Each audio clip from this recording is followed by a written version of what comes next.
sleep, dreams, spiritual encounters, and the power of the night.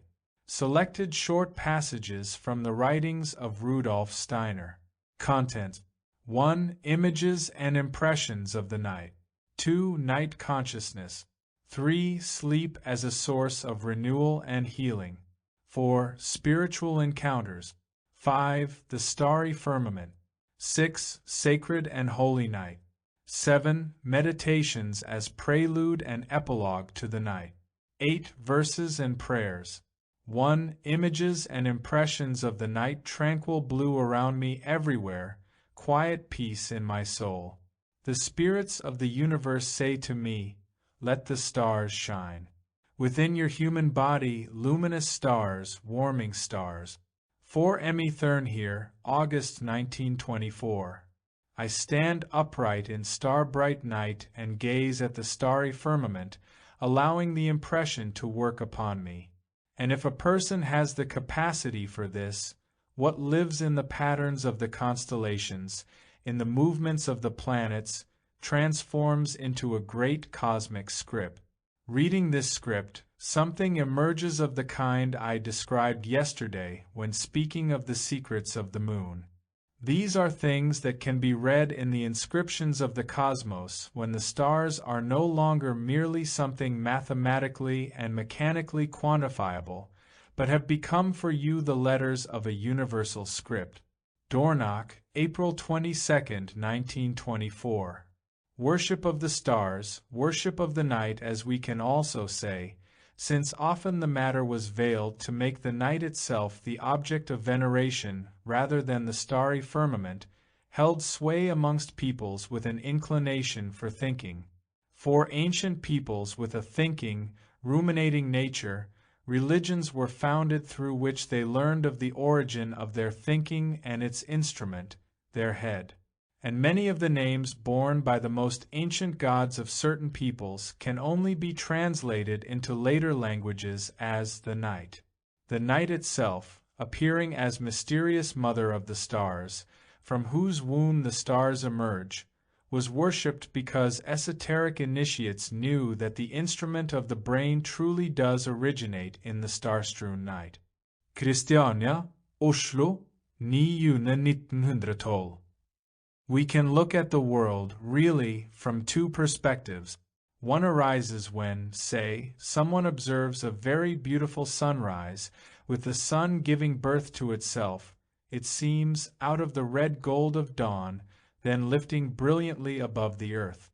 At such moments we can immerse ourselves in the thought of the sun's rays, the sun's warmth, conjuring life from the earth, from the ground, in the ever-recurring cycle of the year. But another contemplation appears when the sun has set and its afterglow has faded from the sky, giving way gradually to the darkness of night in which the pinpricks of countless stars start to shine in the firmament. Then we can immerse ourselves in the miracle of the starry sky at night, and gazing on this, we can form a thought which, closely resembling a primary, Goethean idea, inevitably fills us with the profoundest bliss. Ah, when we direct our gaze upward to the miracle of the starry world, and contemplate the unfolding universe with all its glories, ultimately we can feel that all of this, everything appearing so gloriously around us in the whole compass of the cosmos, only gains its true meaning when mirrored in a marveling human being, a human soul. Hanover, December 27, 1911. Kant says something very beautiful. Two things, he says, have made a very striking impression on me: the starry heavens above me and the moral law within me. And the impression is heightened still further when we recognize that these two things are one, for between death and rebirth we are poured out through starry space and absorb its powers. And when we are in a physical body again, these powers we absorbed come to effect in us as our moral impulses. When we stand here and gaze up at the stars, we can say that what lives outside us up there, weaving in cosmic space, is a realm in which we ourselves live and weave in the period between death and rebirth. and this now becomes the guiding lawfulness of our moral life. Thus the starry heavens outside us and the moral law within us are indeed one and the same reality, merely two different aspects of it. Between death and a new birth we inhabit the starry firmament, and between birth and death moral law inhabits us here on earth. If we comprehend this, spiritual science leads us directly to reverence, as to a mighty prayer.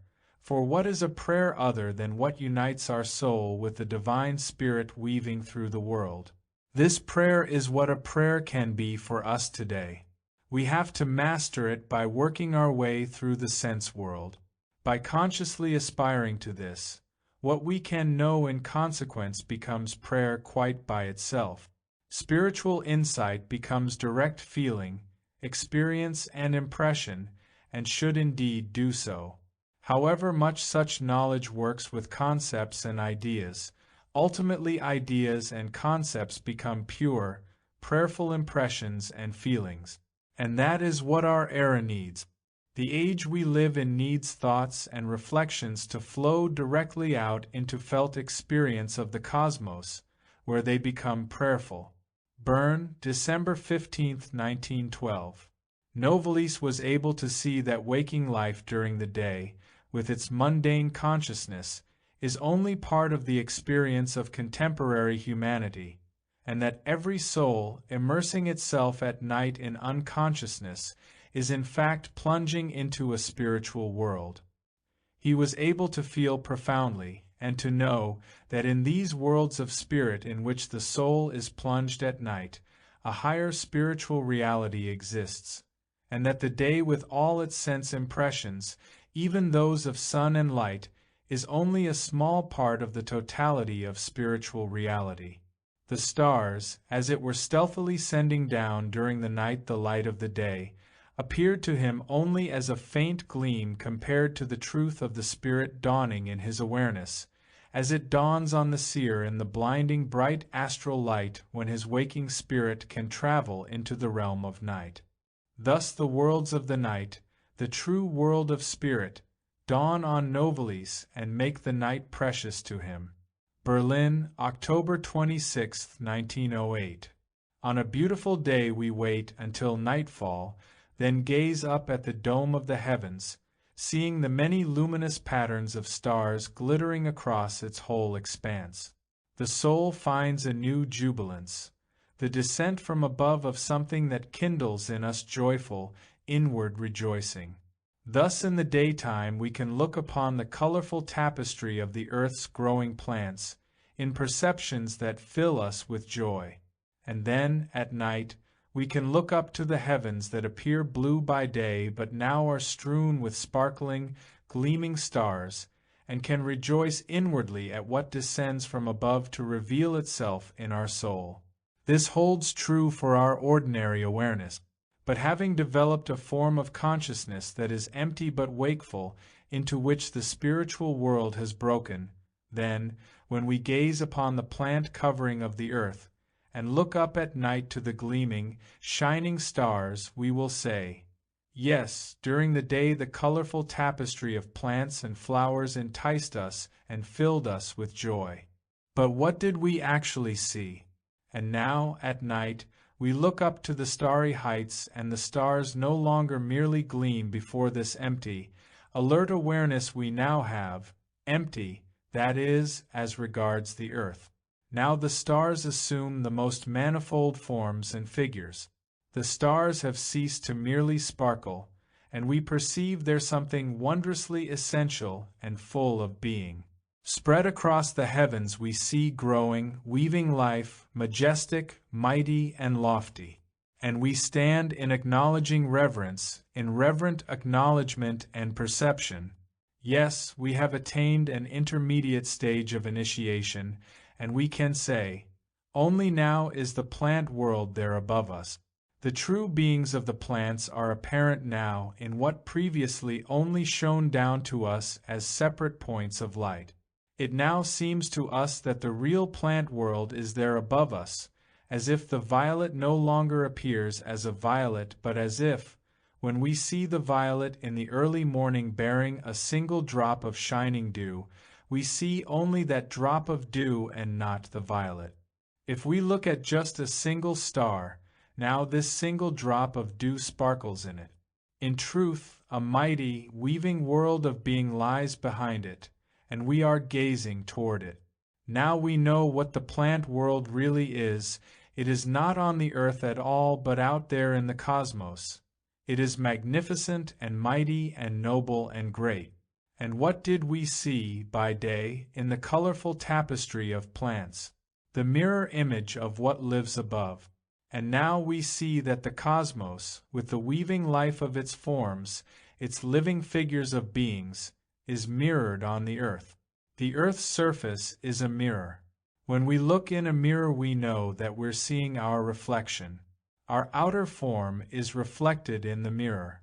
The soul is not directly visible. The heavens are not mirrored in the earth's surface in quite such a complete way, but as the yellow, green, blue, red, and white shimmering colors of the plant world. These are a reflection of the heavens, a weak, shadowy one. And thus we come to know a new world. Above, the plants are humans, beings with self-awareness. And alongside the ordinary physical world and the astral world, we have a third world, a spiritual world as such. The stars are really like drops of dew, cosmic dewdrops from this world. Our plants are a reflection of this world. As we see them here below, they are not everything that constitutes them. In fact, in the form in which they appear to us on earth, they are not even a being, but merely the reflection of an infinite fullness and depth of intense reality that exists up there in the world of spirit as such, from which the separate stars gleam forth as cosmic dewdrops. We have a third world, the spiritual world per se, and now we know that the whole glorious tapestry of plants only mirrors this world.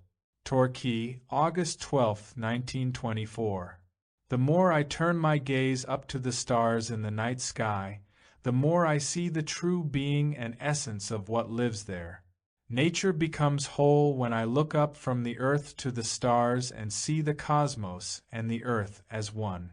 And then I look back upon my human being, recognizing that I have compressed within me on earth what in the plant extends upward to those expanses. I bear within me as human being the physical, astral, and spiritual world. To comprehend this, to grow with nature up to the heights of the heavens, and to grow inward into the human being to the point where the heavens open in us, means raising ourselves to spiritual inquiry. Torquay, August 12, 1924. When a person immerses himself in dreams in the stillness of the night, and when he has accustomed himself for a while to perceive quite different worlds, the time soon arrives when he learns also to step outward into reality with these new perceptions. And then this whole world acquires a new appearance for him. He becomes aware of this new aspect in the same way that we are aware of the sense world when we walk past these rows of chairs here, past everything that you see here. He is now in a new state of consciousness. Something new, essential opens within him.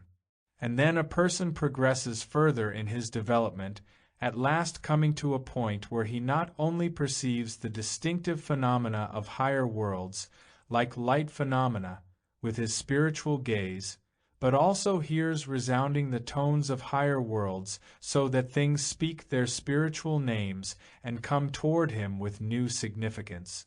In the language of the mysteries, this is called seeing the sun at midnight. That is, there are no longer physical hindrances preventing him seeing the sun on the other side of the globe. And then he also comprehends what the sun does in cosmic space, and will be able to hear what the Pythagoreans propounded as a truth, the harmony of the spheres. This sounding and resounding, this harmony of the spheres, becomes reality for him. Poets who were also seers knew that the harmony of the spheres really exists. This is the only way in which we can properly understand Goethe. His words in the prologue in heaven, for example, can either be taken as empty poeticism or as, what they are, a higher truth. And in Part 2 of Faust, where the eponymous hero is conducted into the world of spirits, he speaks once again of this. 4 ears of spirit now the new days born with sounding resonance and tone. Berlin, October 5, 1905. This is an esoteric picture, to see the sun at midnight. At the moment the cella or pupil becomes clairvoyant, he looks through the earth and sees the sun. But it is a still grander thing to hear the sun resound. The trumpets mentioned by John in the Apocalypse are a reality to the occultist. Leipzig, November 10, 1906. When a person learns to perceive something of what he otherwise only sees as Maya in the action of chemical compounds and solutions, he hears these spirits of movement and perceives the music of the spheres, of which the Pythagorean and other mystery schools speak. This is also what Goethe describes when he speaks of the sun not as light giver but in these words. The sun sounds forth its ancient tones in rival song with brother spheres, completing with a thunderous motion the destined circuit of its years. This music of the spheres is still present today, but inaudible to ordinary consciousness. It is a reality approaching all people from without as astral effect. People just don't hear it. If they underwent the same kind of change in relation to the music of the spheres as they do with light, seeing nothing when darkness falls, then they would also hear it at certain times. But it is sounding day and night, and they only therefore hear it by undergoing an esoteric training. Whereas light streams toward us during the day and weaves further at night as absorbed light, the music of the spheres resounds both day and night. In this respect a person is like the miller who only hears the sound of the mill when it falls quiet. Christiania, Oslo, 11 juni 1910. 2. Night consciousness. In tranquil quest in light-aspiring life of soul, my eye bears me toward the source, from which human beings draw their true essence. Handwritten note undated. It is for good reason that I have said that we really possess 12 senses. We must conceive of them in these terms, that a number of them are turned toward sensory things, while others are directed backwards. In our lower sphere they are also directed toward what is already reversed. The following senses are turned outward to the sense world. The sense of eye, of thinking, of speech, of hearing, of vision, of taste, and smell. The others do not come to our awareness really because they are initially directed into our interior, and then toward the obverse of the world. These are primarily the sense of warmth, of life, of balance, of movement, and touch. And so we can say that, for ordinary awareness, 7 of the senses are in the light and 5 lie in the dark. And these 5 senses in the dark are turned toward the other aspect of the world, also within us. Let us assume these senses therefore. The sense of hearing, speech, thinking, eye, warmth, life, balance, movement, touch, smell, taste, and vision. Basically everything from the sense of eye to the sense of smell lies in the light, in what is available to ordinary awareness. And everything that is turned away from this ordinary awareness, as the night is the obverse of the day, belongs to the other senses. But this division of the human senses produces a schema that we can also equate with the heavenly constellations, thus, Aries, Taurus, Gemini, Cancer, Leo, Virgo, and Libra, 7 constellations for the bright aspect, then 5 for the dark. Scorpio, Sagittarius, Capricorn, Aquarius, Pisces. Thus, day, night, night, day. And this gives a complete parallelism between the microcosmic human being, between what is turned towards conscious sensing and what is turned away from it, but is in fact turned toward our lower senses, and the alternation of day and night in the macrocosm. In a sense, we can say that day and night alternate in us, in sleep and waking, as they do in the cosmos, although in our present cycle of consciousness these two things have emancipated themselves from each other. During the day we are turned toward the day-bright senses. At night, like the aspect of earth which is turned away from the sun, we are turned toward the other senses. But these are not yet full developed. Only after the Venus period will they have evolved fully so as to perceive what lies toward the other side. They are veiled in night, as the earth is wrapped in night as it passes through the other heavenly regions, through the other zodiac constellations. Our passage through our senses can be fully equated with the course of the sun round the earth or, if you like, of the earth round the sun, which for these purposes are the same. Yes, these things are connected. Dornoch, August 25, 1918. Look for a moment upon this mystery lying behind things. The night belongs to the moon, and did so to a much greater degree still at that ancient period before human beings were able to receive the power of love from the sun, before they could directly receive this power of love in the light. Back then they received the reflected power of mature wisdom from moonlight. It streamed toward them from the moonlight during the period of night consciousness. Hamburg, May 20, 1908. 3 states of consciousness exist, but ordinarily people are fully aware of only one of these, and this is because in the other 2 states they are unaware of themselves, and live in them without bringing any memory, any conscious effect of them through into the one state of consciousness of which they are aware. The latter is the state of consciousness we call ordinary, day-waking consciousness. The second is known to us to some degree as dream-filled sleep, this painter in symbols who often merely presents us with symbols of our daily experiences.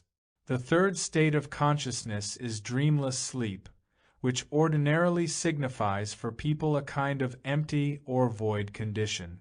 Initiation transforms the 3 states of consciousness.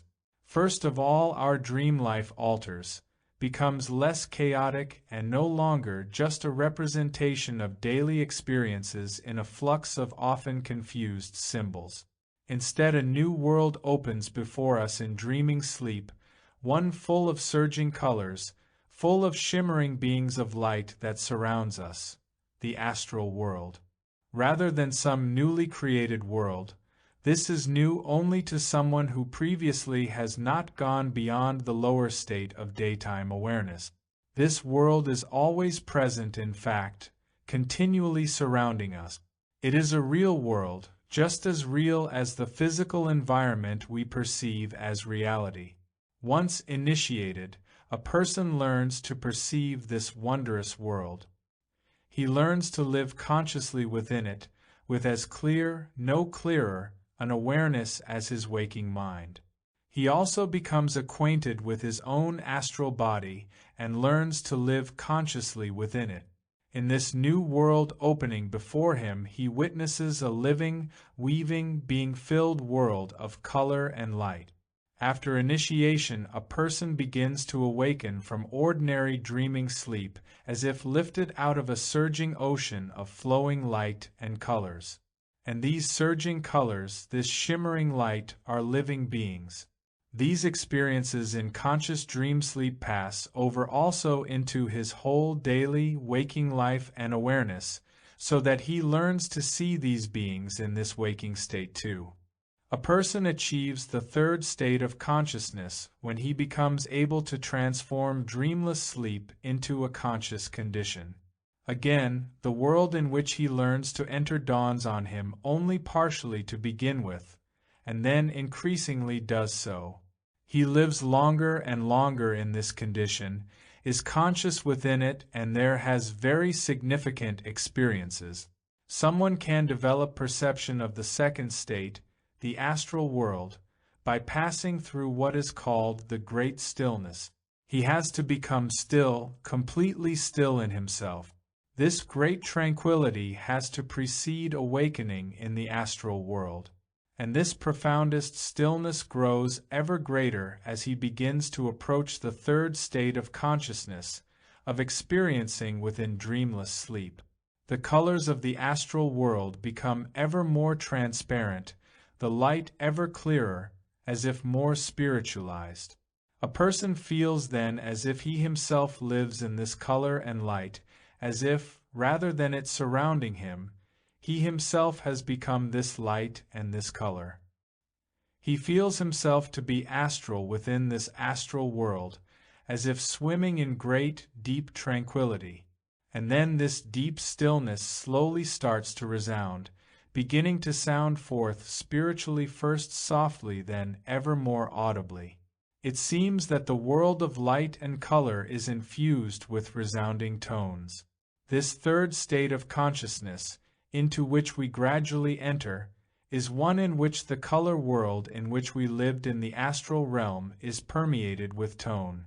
And this is devotion, called also the mental world, which now opens before us. We enter this wondrous world through the gateway of the great stillness, and from the great stillness tone resounds to us from the other world. This really is the nature of the world of devotion. Berlin, November 12, 1906.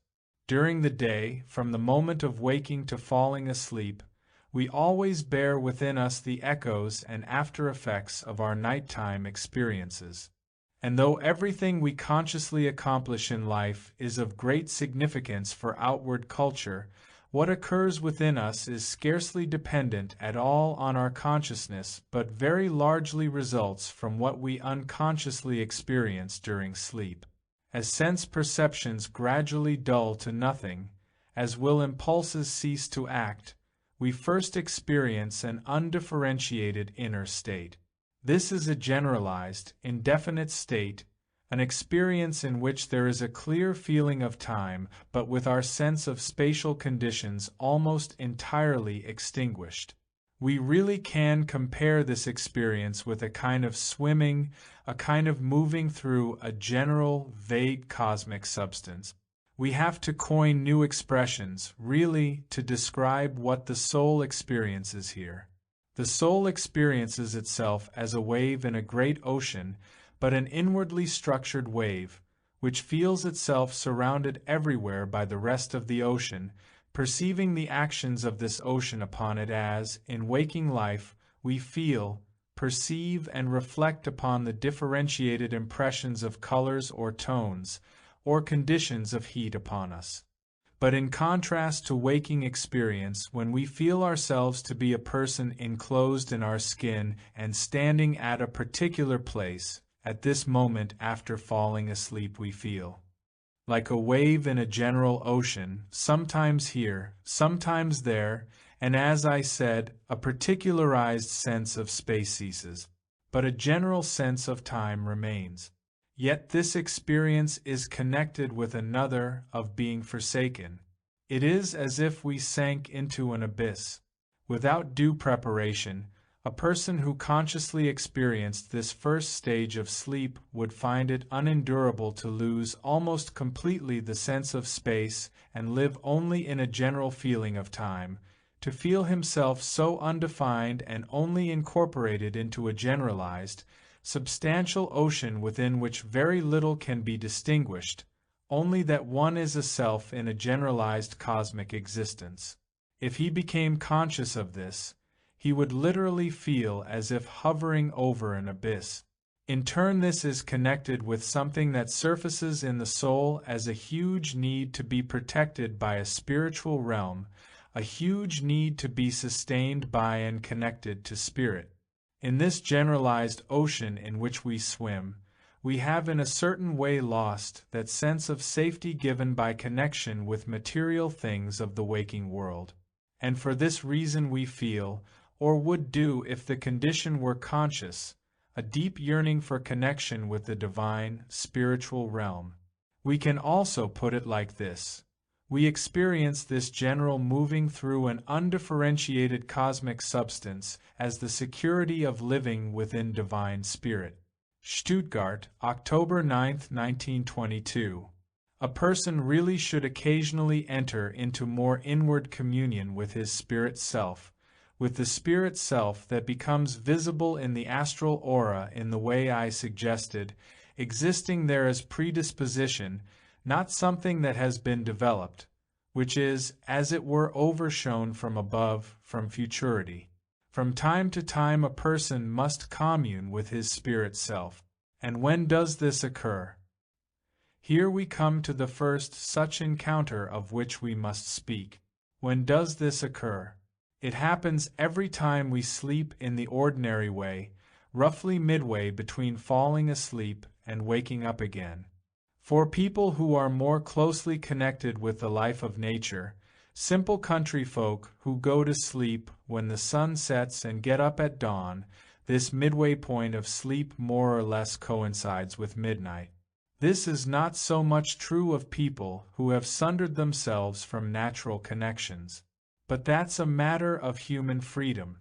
A person in modern life can organize his life as he likes, albeit not without this affecting his life in some way. Within certain limits he can arrange it as he wishes. But still, in the middle of a longer period of sleep, he will experience what we may call a more inward communing with the spirit self, thus with the spiritual qualities from which the spirit self will be drawn, an encounter with his genius. This encounter with the genius occurs every night, more or less, or every time a person sleeps. And this is important for us, for the satisfying sense we can have of connection with the world of spirit depends on the continuing effect of this encounter with our genius during the night. The sense we can have in waking life of our connection with the world of spirit is an echo of this encounter with our genius. That is our first encounter with the higher world, something initially unconscious for most people today, though it will become ever more conscious the more people become aware of its after effect as they increasingly refine the feelings in their waking consciousness by absorbing the ideas and images of spiritual science. As they do so, the soul will no longer be too coarse in nature to attend to this echo or reverberation. That is all that is needed for the soul to be fine enough in quality, to be intimate and subtle enough, to observe these after effects. Everyone can often be aware of this encounter with their genius in some form or other. But our modern materialistic culture and environment, pervaded as it is with concepts drawn from the materialistic worldview, and especially life as lived with a materialistic outlook, is not suited to helping the soul attend to what comes about through this encounter with our genius. Simply by virtue of deepening their nature with more spiritual ideas than materialism can provide, this perception of the encounter with the genius each night will become something ever more self-evident to people. Berlin, February 20, 1917. People today are as yet unaware of a secret of life that is intrinsically connected with humanity's present stage of evolution. In more ancient times, before the mid-15th century, there was no particular need to attend to this secret. Today it is necessary. This secret of life is that, as we are presently constituted in body, soul, and spirit, we look ahead each night in a particular way to the events of the coming day, although this does not mean we need necessarily have these events in our full, waking awareness. It is our angel who does.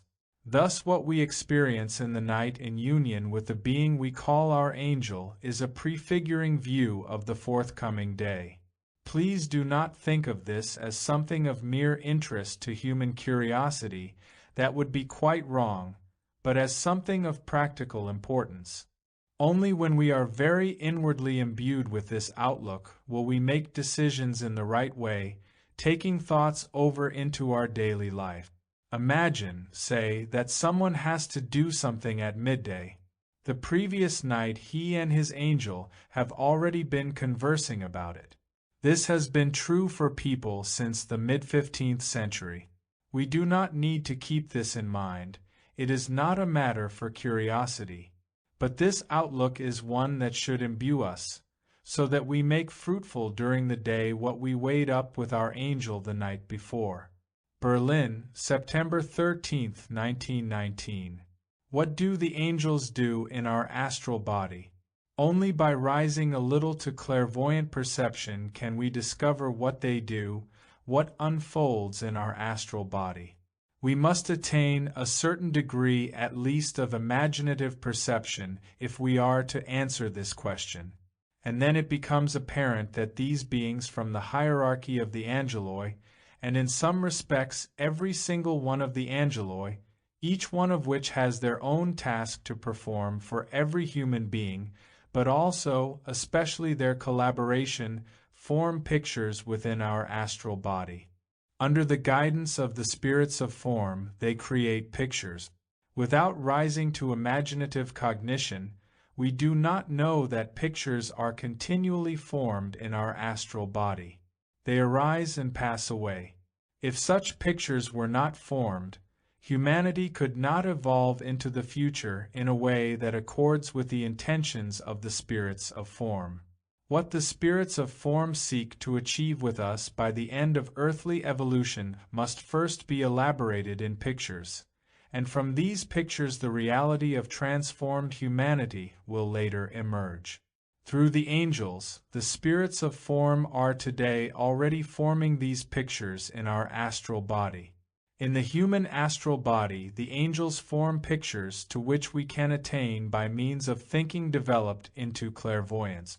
And then one can trace and observe these images formed by the angels in our astral body. It becomes apparent when we do so that they are formed according to quite specific impulses, specific principles. In the way in which these pictures arise lie forces, in a sense, for humanity's future evolution. This sounds strange, but it has to be said. If you observe the angels as they undertake this work, you find they have a very particular aim for the future shape of human society on Earth. They seek to engender pictures in human astral bodies which will lead to quite particular social conditions in the human community of the future. Zurich, October 9, 1918. In all ancient mysteries a particular teaching held true, and its content, as we become aware of it, can strike us with profound force. A pupil inducted into the ancient mysteries, gradually learning the secrets of initiation science, arrived at a certain stage of his inner development when he would describe the impressions he received as follows. When I stand out in the open during the day and direct my intuitive gaze upward, giving myself up to sense impressions, I see the sun before me. I perceive its blinding power at midday, and I intuit and perceive behind this blinding strength the workings of spiritual beings of the second hierarchy in the solar realm. Before my initiation, the solar realm sank away as the sun set in the evening. The sun's rays vanished at sunset. And before my initiation I passed through the night as darkness grew around me. In the morning, at dawn, I recalled this darkness when the sun rose out of the dawn sky on its way again to the blinding brightness of midday. But having achieved initiation, this has changed. When I witness the dawn, and the sun begins to ascend into the sky again, a memory of nighttime experience awakens in me. I know what I experienced during the night.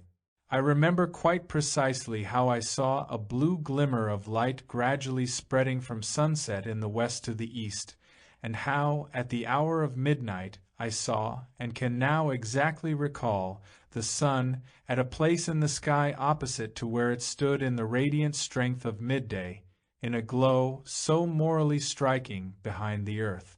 I saw the sun at midnight. Such initiates spoke a monologue of this kind in their meditation, and it accorded fully with the truth. To speak such words was nothing other than to bring this truth to their awareness. And when we read Jacob Boehm's words in The Rising of Dawn, we find there the last vestiges of a wonderful ancient teaching. Dornach, June 27, 1924. 3. Sleep as a source of renewal and healing. The light of the sun it brightens day after dark night. The power of the soul has woken now from tranquil sleep. You, my soul, give thanks to the light in which there shines the power of God. You, my soul, do vigorous deeds. Handwritten note, 1919. In other lectures we have mentioned the fact that sleep today is by no means unnecessary for people. It has its mighty task. During the day we wear out our physical body and etheric body. The life we lead from morning to evening involves a wearing away of both these bodies. What you feel as tiredness in the evening is nothing other than an expression of the fact that, via the astral body, perceptions of the outer world have occurred within your physical and etheric body, that feelings, impulses, suffering, pain, and all sorts of other things have occurred within you. These things wear away the physical and etheric body during the course of the day, and in the evening we are tired because we have been working to destroy our physical and etheric body all day. When your physical and etheric body lie in bed at night, the astral body with the eye is not inactive but spends the whole night sending its strength into the physical and etheric body to renew their exhausted and destroyed forces. But it could not do this if it were not taken up into a different realm as it departs from the physical and etheric body at night. Over the human realm, a spiritual realm unfolds, the realm of angels, archangels, and other beings. It is like an ocean of spirit beings surrounding us, from whom we are separate during the day because we are enclosed within our bodily skin, enclosed within our sense perceptions. But at night we immerse ourselves in this ocean of spirits, and the astral body imbibes their forces which it then pours into our physical and etheric body to repair them. People today know nothing of all this. But in former times, when they still possessed a dull, clairvoyant consciousness, they saw the eye and the astral body emerging and being absorbed into the divine world of spirit. Stuttgart, August 13, 1908. When a person falls asleep, the physical body and etheric body remain lying in bed, connected as they are during the day. But the astral body loosens, it and the eye body lifting as it were from the physical body. Since all sensations, ideas, and so on occur within the astral body, and this is now outside the physical body, we are unconscious when asleep, for we need the physical brain as instrument to be conscious of ourselves, and without it cannot be so. Now, what does the released astral body do during the night? The seer can observe how the astral body occupies itself in the night, performing its particular task for the sleeper. It does not hover sluggishly and inactively over us, as has often been taught by theosophists, but is continually working upon the physical body. And what does it do? During the day the physical body grows tired, worn out, and this worn state, this tiredness, is reinvigorated by the astral body at night. The astral body repairs the physical body again at night and replenishes spent forces, thus the need for sleep, and thus also the refreshing, renewing, and healing nature of sleep. Stuttgart, August 24, 1906. What does the astral body do in the night ordinarily? It is not inactive. To the seer it appears as a spiraling cloud form, from which issue currents that connect it with the prone physical body. When we are tired and fall asleep at night, what causes this tiredness? Tiredness appears because the astral body has used and worn down the physical body during waking life. But throughout the night, while we sleep, the astral body works to redress this tiredness, which is why we feel reinvigorated after a good night's sleep. And this can tell us how important really healthy sleep is for us. It renews what waking life has exhausted. The astral body remedies other disorders too during sleep, for instance illnesses of both the physical and etheric body. Besides your own personal experience, you will be aware that all good doctors regard sleep, in certain instances, as an indispensable remedy. Thus we see the importance of the alternation between sleeping and waking conditions. Breslau, December 2, 1908. In Florence, in the Medici Chapel, Michelangelo created the 2 Medici memorials and 4 allegorical figures: day, night, dawn, and dusk. People may think these are dry allegories, but if you look carefully at these 4 figures, you find them to be something else entirely. It is worth studying one of the figures, night, in artistic terms, studying its gestures, the position of the resting body, the hand supporting the head, how the arm lies upon the leg. Looking at all this carefully, we can say that this is a true, outward likeness of the etheric body at its most active, when we rest at night. When we sleep, the etheric body is most active, and Michelangelo created the corresponding stance for this in his figure, Night. The way the figure lies there gives fitting expression to the active etheric body, the life body. And if you pass on to study the figure of Day, situated on the opposite side, this is the most fitting expression for the eye, and the figure of Dawn depicts the astral body, that of evening the physical body. These are not allegories in fact, but truths drawn from life itself, immortalized here with profound artistic truth. I was reluctant to acknowledge this, but the more carefully I studied these figures, the clearer it became. And now I am no longer surprised by a legend that arose in Florence at the time. It was said that Michelangelo wielded power over the figure of Night, that when he was alone in the chapel she got up and walked about. If she refers to the etheric body, this is scarcely surprising. I wished only to indicate here how clear and tangible everything becomes when we learn increasingly to consider everything from the point of view of occultism. Vienna, November 3, 1912. Why are we not conscious when we sleep? Because the astral powers do not permit us to be, and are so strong as to stupefy us. You see, astral forces express themselves in something that entirely pervades us when asleep, that is, the burning desire to be in our body, and it is this desire that darkens our consciousness. Berlin, April 25, 1914. If we connect what we have now said with what was stated earlier about the 2 poles of the human soul, we must regard the intellectual element as one pole, primarily holding sway over waking life during the day when we are awake as far as our intellect is concerned. During the day we are awake in our intellect, whereas during sleep we are awake in our will. But we are unaware of what we undertake with this will since our intellect is asleep. But into this will work what we regard as moral principles and impulses. And in fact we need our life of sleep so that the moral impulses we absorb through our thinking life can actually come to better effect. It is true to say that, as we are presently constituted in ordinary life, we can only really act adequately on the intellectual plane. We are less capable on the moral plane, for there we are dependent on help coming to us from the macrocosm.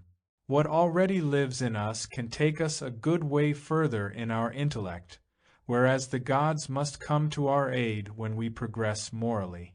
That is why we succumb to sleep, so that we can immerse ourselves in the divine will without our powerless intellect, where divine forces transform what we absorb as moral precepts into the power of the will, infusing our will with what we can otherwise only absorb in thoughts. Basel, October 1, 1911. The preparatory exercises undertaken by the clairvoyant inquirer largely involve spiritual practices which act upon his astral body and eye in such a way that, when he falls asleep, and these bodies separate from the physical and etheric body, they remain subject to the after effect of these special preparations for clairvoyant research. So let us consider 2 instances.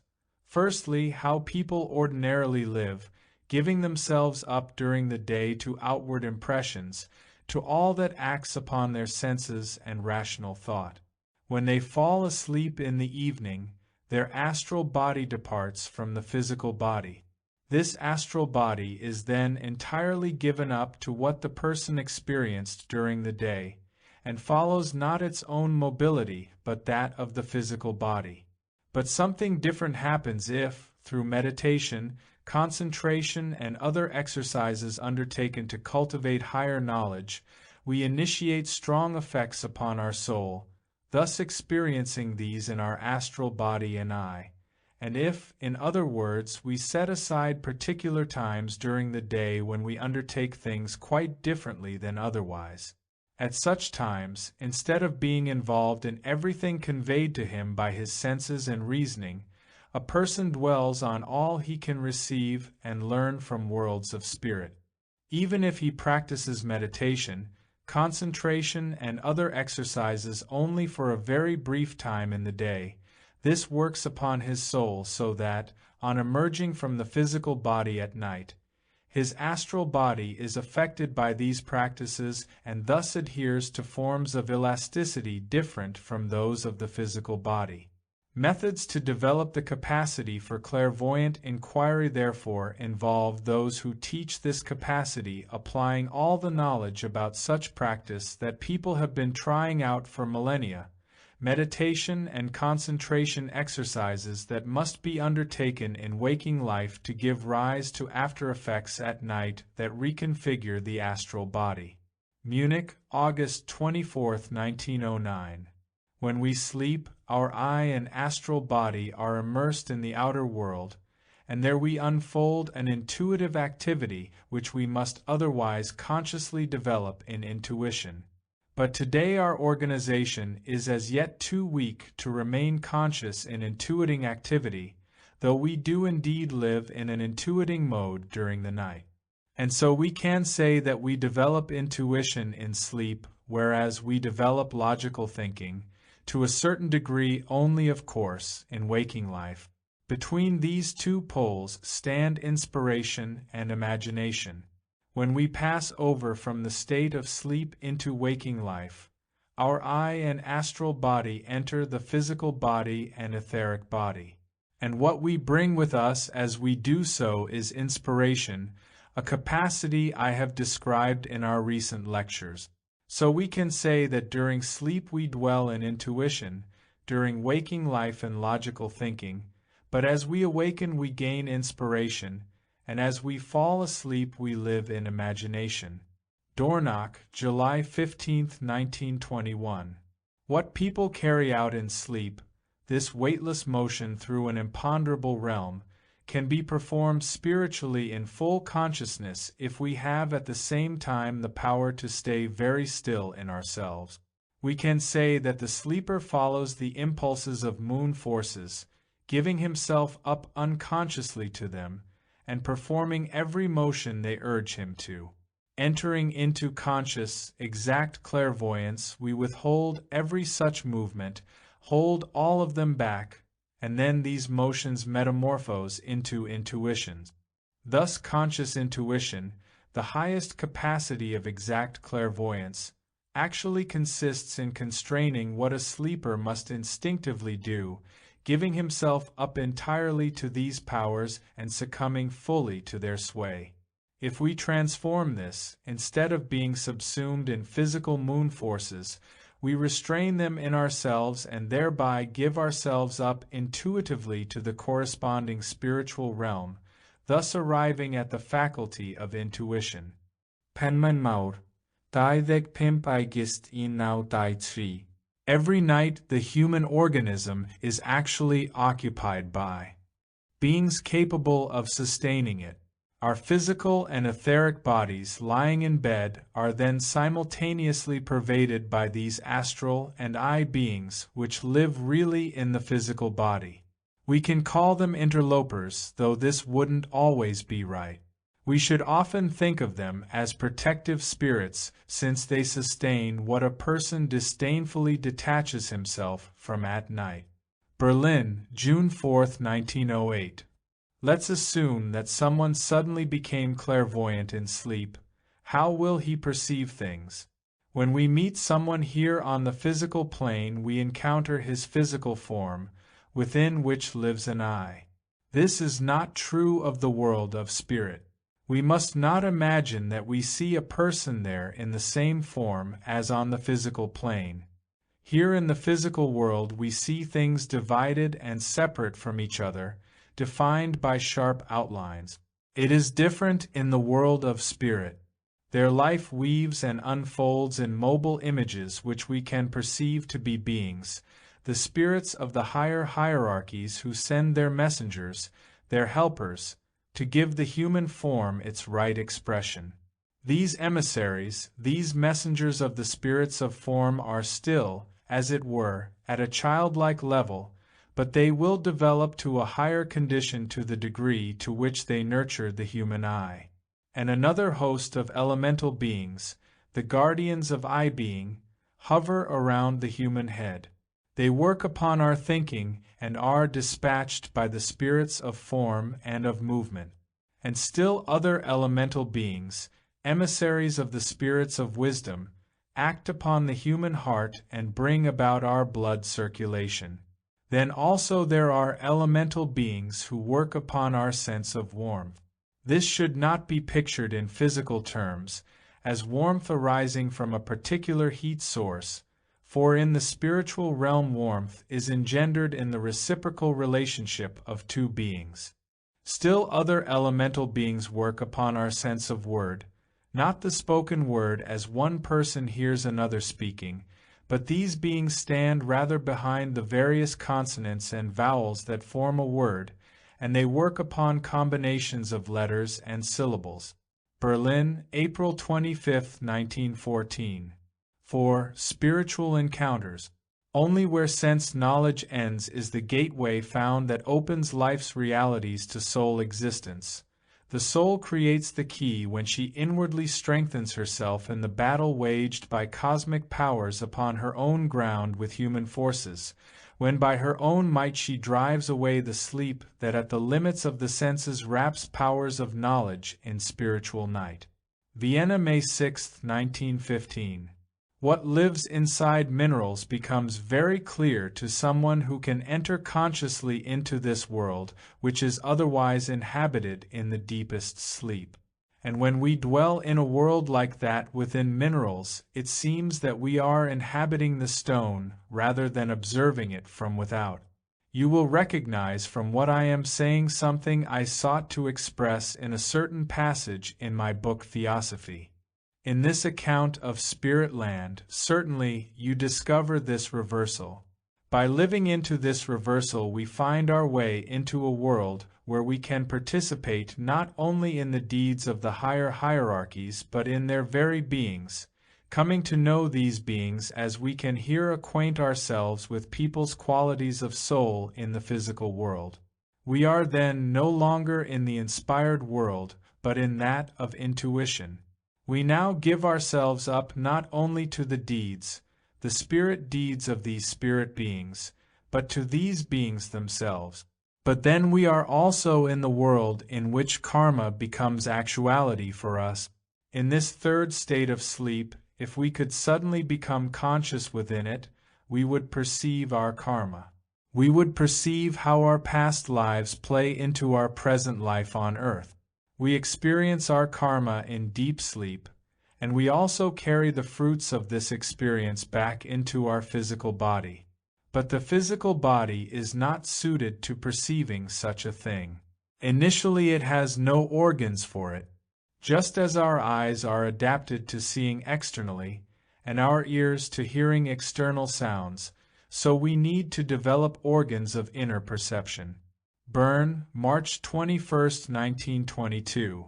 Various other things can tell us how we are karmically connected with someone else. Some of you will have realized that there are people in your life you don't dream about. You might live a long time with them, but they never figure in your dreams. Then there are others you meet whom you keep dreaming about, who won't stay out of your dreams.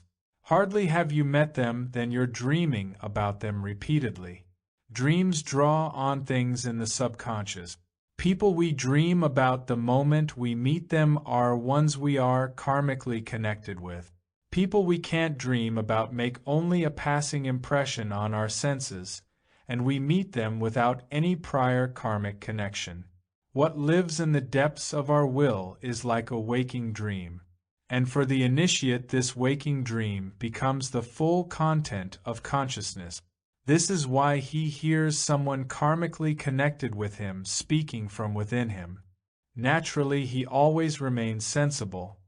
He doesn't go around and, as an initiate, speak out of all sorts of others who speak to him. But in some circumstances he does accustom himself, even if others are not physically present, to really and tangibly addressing those karmically connected with him, who speak out of him, as in a conversation, and this gives rise to things that also have real significance. Dornoch, January 27, 1924. Sleep unites us with the world of spirit. It sends us over into that world, and people should at least develop something they could put in words like these. I fall asleep.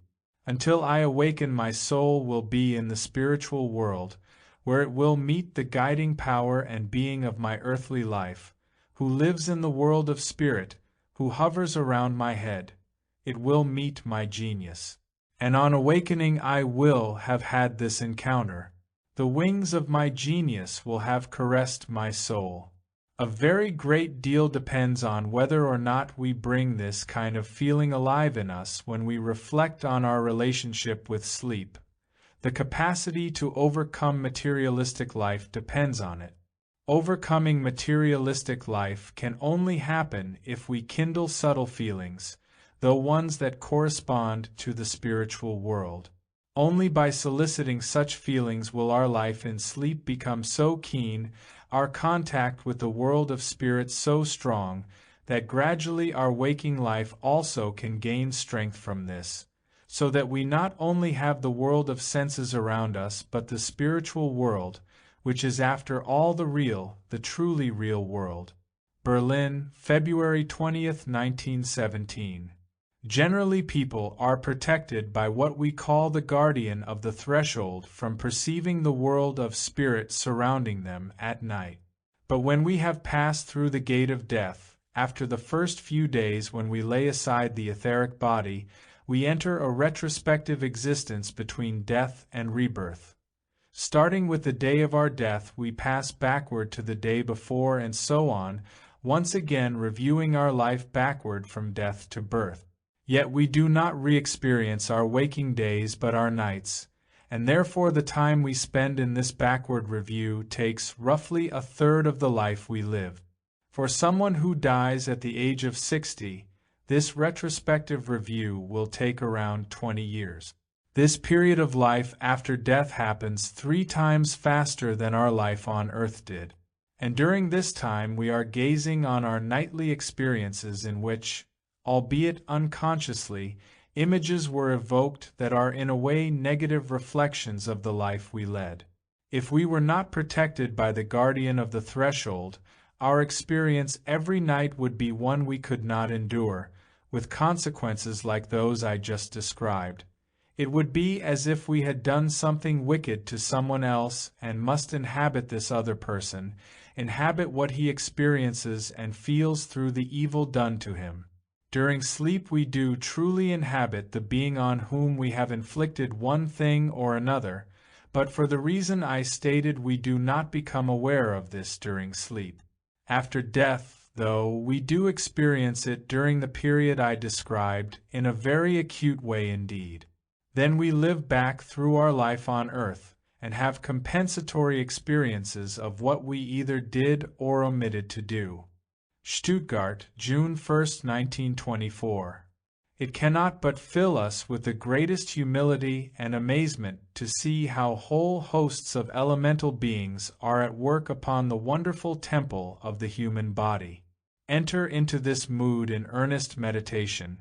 how countless elemental beings build the glorious temple that is to form the habitation of the human eye. But now let us ask why it is that we do not see these elemental beings at work in this way. It is because, as we waken from sleep, the guardian of the threshold veils the worlds of spirit from view. Waking up actually means nothing other than to scare away these elemental beings from their place of work. And the moment we regain our waking awareness, Ahriman ensures that the world of spirit is concealed. He paints before our eyes the tableau of the sense world, and in giving ourselves to Maya, the great illusionist, souls or beings who work upon the human being's spiritual organization become invisible to our gaze. What we recognize as physical body is all the work of Ahriman. By contrast, what we experience as our inner life in merely physical life must be seen as the work of Lucifer. He fills our soul with such pride and bedazzlement that we acquire false ideas and feelings about the world of spirit. Ex Deo Nascimer, in Mortimer, Per Spiritum Sanctum Revissimus, Berlin, April 25, 1914. When a person falls into deep, dreamless sleep which, though, through the gift of inspiration, is no longer dreamless for him but can be seen and perceived, then these beings, the undines, rise up before his spiritual vision out of the astral ocean in which in a sense the gnomes interred him as he fell asleep. They become visible in deep sleep. Sleep extinguishes our usual awareness, but awareness illumined in sleep has this wonderful world of fluid growth, whose content is a fluid uprush in which these undines pass through every possible kind of metamorphosis. Just as we have before us in waking consciousness entities with fixed and delineated contours, the night's illumined consciousness would present these continually transforming beings rising and sinking in wave-like motion. The whole of our deep sleep is really pervaded by a moving sea of living beings around us, a moving ocean of undines. After we have slept all night, having around us this astral sea of undines in the most diverse configurations, and then awaken with a wakening dream, this would, if we saw the dream unmasked and not overlaid by reminiscences of our life or by emblems of our inner organs, appear to us as the world of sylphs. Yet these sylphs would assume curious form for us, as if the sun sought to send us something that acts on us in a difficult way, in a sense sending us into a spiritual slumber. Nevertheless, if we saw our waking dream unmasked, we would see in it something like the flitting in of light, of beings of light. And we would experience this as unpleasant also because the limbs of these sylphs would be spinning a floating tangle around us. We would feel the light was attacking us from all sides, as if light were something that beset us, and to which we are extraordinarily sensitive. We might also now and then experience this as the caress of light. But with all these things I only want to give you a subtle sense of how the sustaining fingers of this light approach us and touch us in the form of sylphs. Dornach, November 3, 1923. Without being a spiritual scientist yourself, you can still create a real connection with a dead person. However, you will in a sense have to wait for the right moment to send the dead soul something that really reaches him. Usually for someone who isn't a conscious initiate and does not have a conscious connection with the world of spirit, the moment of particular importance for creating this relationship will be that of falling asleep. The moment when you pass from waking life into sleep is also usually when anything you have sent in the dead person's direction during the day, as I have described this, will make its way to them. The path that conducts you yourself into the world of spirit as you fall asleep also conducts what you have sent upward to the dead soul into the realm of the dead. For this reason you must be cautious when interpreting dreams, which are very often only reminiscences, memories of waking life, though they need not necessarily be. They can certainly mirror realities, and especially, not always but very often, the dreams where you dream of a dead person can come from your connection with the actual soul of the dead person. But it would be wrong to think, as people often do, that what appears to them in dream, what the dead person communicates to them, is to be taken at face value as direct reality. No. In fact, what you wanted to communicate to the dead person when you fell asleep is absorbed by them, and what appears in a dream is the way or the fact that they absorb it. Thus, when a dead person communicates something to you in a dream, this should tell you that you have been able to communicate with them. Rather than thinking that the dead person has appeared to you in a dream and told you a particular thing, it is much more probable that dreaming of them is an expression of the fact that what you wanted to say to them did actually reach them, and that they are showing you this as you dream of them. The moment of awakening is of particular importance for receiving an actual response from the dead person. It is at this moment, when we awaken, that what the dead have to communicate to us, as we say, is carried back from realms of spirit. This rises from the depths of our own soul. People commonly do not attend much to what surfaces in them from the depths of their own soul. In our time, people generally don't have much sense for attending to what rises from the depths of their souls. They prefer to receive impressions from without, only wish to assimilate the outer world, and by so doing like to numb themselves to what rises from deep within. But when a person does notice that a thought or idea has risen from deep in his soul, he thinks he is inspired, and this is likely to flatter his vanity. Such things may be our own inspiration, but mostly these sudden brainwaves are the answer given us by the dead, for the dead certainly live with us. Thus what apparently comes from within you is actually what the dead are saying. And it is important to interpret such things in the right way. I have often detailed the ways in which we can communicate with the dead, such as reading aloud to them, and so forth. The more we live in these things vividly, pictorially, and with keen feeling, the more significantly will our connection with the dead person become. Hamburg, June 30, 1918. 5. The starry firmament. My head bears the existence of resting stars, my breast harbors the life of wandering planets, my body takes being in the being of the elements. This am I. 4. Walter Johannes Stein, April 1924. Now imagine you are standing in a field on a clear, star-bright night, and can survey the great expanse of the starry heavens above you. Gazing at this whole expanse, you can see areas denser with stars and therefore appearing almost misty, and other areas of the heavens where the stars are more isolated from each other, forming the patterns of the constellations, and so on. If you gaze at this sight with a merely intellectual mode of observation, that of human reason, you get nowhere to start with. But you feel things differently if you ponder this starry firmament with your whole being. Nowadays we have lost this feeling capacity, but it can be reacquired. And then we will have a different feeling about areas of the heavens where the stars are so close together that they appear like mist, from areas where the constellations are found. We have a different feeling about the place in the sky where, say, the moon is shining, and a night without a moon will give us a different feeling again, as will the time of new moon, and so on. And just as we can feel our way specifically into the human organism to experience the 3 dimensions, where space acquires a tangible quality, a connection with us, so we can acquire a perception of the cosmos, of the whole compass of the heavens. To arrive at an experience such as that of 3 dimensions, we need not only look inside ourselves, but can now also look out into far breadths around us.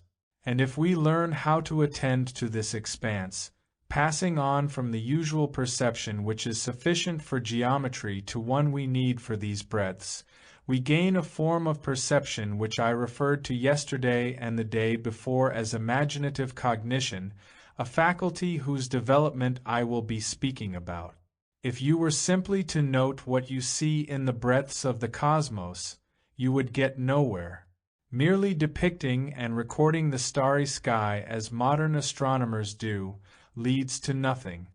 But if you stand before this cosmos with your full humanity and understanding, then images form within the soul of these denser configurations of stars, such as those you can see on old star charts from a time when people still formed imaginations through a capacity for ancient, instinctive clairvoyance. And then you develop an imagination of the whole cosmos. You acquire the counterpart to what I described yesterday as the foundations within human nature of the three geometrical dimensions of space. You acquire something that can be configured in infinite ways. The Hague, April 9, 1922. As we descend from cosmic, spiritual breadths to an earthly existence, we always approach this new life from a particular star. We can trace this direction, and it is not inappropriate, but on the contrary very precise, to say that each person does have their own star. A particular star, a fixed star, is the human being's spiritual home. If we transpose what is after all experienced outside of time and space between death and rebirth into its spatial image, then we have to say that each person has his star, which determines what he elaborates between death and rebirth, and he approaches a new life from the direction of a particular star. Dornoch, July 6, 1924. Certainly there are still people who sometimes go out on bright, starry nights and enjoy the whole glory and magnificence of the sparkling firmament, but there are ever fewer of them, and they are increasingly outnumbered by those who cannot even tell a planet from a star. But that's not the most important thing. Even when people go out and look up at the star-bright sky, they can see stars only in an external way, as physical objects. It was not so in olden times, nor was it so for souls who are now here and in ancient times were incarnated in other bodies.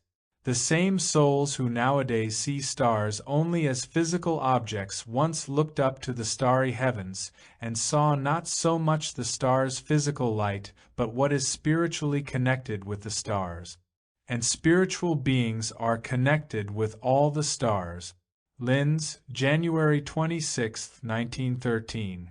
Let us consider times when people still scarcely sought the desired content of their spiritual and cultural life on the earth, but turned away from the earth to the cosmos to find the deepest content which their sensibility required. Let us consider times when people had clairvoyant capacities which they brought to bear on the positions of the fixed stars and the movements of the planets, regarding everything on earth as a reflection of what unfolds in the earth's cosmic surroundings. We need only think of the ancient Egyptians and how they regarded the life-giving Nile in relation to the appearance of the star Sirius, in relation to the rising of a particular star. They could only fathom what the Nile meant for their lives by seeing this as an outcome of the cosmos and observing, as they gazed up at the heavens, how the position of a particular star related to another. The way in which one star was connected with another in the great expanse of the cosmos was reflected for them in earthly conditions, for instance in the Nile's fluctuations. This is just one example, for in general they regarded anything that happened anywhere on earth as a reflection of secrets observed in the starry heavens. And we must realize that in those far-off times, people saw quite different things in the starry sky than whatever is computed and calculated today in mechanical or chemical terms. But today I'd like to look quite particularly at how people of those times, as they received the spiritual content for their soul, their sensibility, gave expression to this in, let us say, poetic form. This was a time when art forms other than poetry were less developed. They did exist, but in more rudimentary form, and this was because a person of those long-gone times knew that words, which he drew from the inmost mystery of his organization, could bring something supersensible to expression, that speech could best express what manifests supersensibly through the constellations and movements of the stars.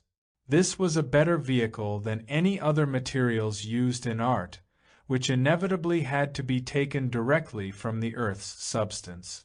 The word originates in our spiritual aspect, that is what people felt in olden times, and for this reason it best corresponded to what manifests from cosmic breaths as a descending impulse. It was in poetry, first and foremost, as an offspring not of imagination alone but of spiritual vision, that people learned what subsequently flowed into the other arts. Poetry, finding its expression in words, was certainly felt to be the point of departure for establishing a relationship and soul communion with superterrestrial reality. The mood of poetry really equated with this raising of oneself to soul communion with the superterrestrial realm. Through this soul communion people felt how the thought, which they did not yet sunder from things, comes to pictorial expression in the human head, in the firmament-like dome of the upper head, and itself embodies a spiritual firmament, a spiritual dome of the heavens. The thoughts people experienced transposed them into the entirety of the cosmos. Separate thoughts were expressed through the way in which the stars related to each other, circling and passing one another. In those ancient times, a person did not merely think out of his own inner impetus. This only came about in the greater freedom of later times. Back then people experienced every motion of thought as the afterimage of a movement in the cosmos. Every figure or form of thought was an afterimage of a heavenly constellation. When people thought, they felt themselves transposed into the stars, and for this reason it was not the sunlight of daytime that seemed to point them toward wisdom. It blinded them, rather, to what really guided and oriented their thoughts. They saw the sun, it is true, as a luminous source, but only in terms of the moon shining the sun's light through the world of stars. During the day, people said, and this was certainly part of ancient mystery wisdom, that they saw the light with their physical body, but at night they saw this sunlight held in the moon's silver goblet. The moon was the silver goblet that held sunlight at night, and this nighttime sunlight, vesseled in the silver moon, was an elixir for the soul, a soma drink. Spiritualized by this soma elixir, the soul could comprehend thoughts which were, really, the fruit and reflection of the starry heavens. Dornoch, June 8, 1923. As a thinker, a person felt as if the power of his thinking did not inhabit his earthbound organism, but as if it lived where the stars circle and form the constellations. A person felt as if his soul were poured out into the whole world, and he would not have sought logical laws if he had been investigating the connections or divisions of thoughts, but would have traced the paths of the stars, the zodiac images in the nightly firmament if he had wished to know how thoughts interconnect, how they detach from each other. In the heavens he sought the laws and images for his thinking. And then, when he considered his feeling, when he became aware of his feeling, this was not the abstract kind of thinking we mean in our abstract times, but a tangible feeling that united what we refer to as feeling today in the abstract with an inner experience of breathing, of blood circulation, with the whole lively pulse of activity within the human body. In the connection between blood circulation and breathing he experienced the weaving of the soul element in him. And he did not feel himself solely upon the physical earth either, but in the realm of the planets.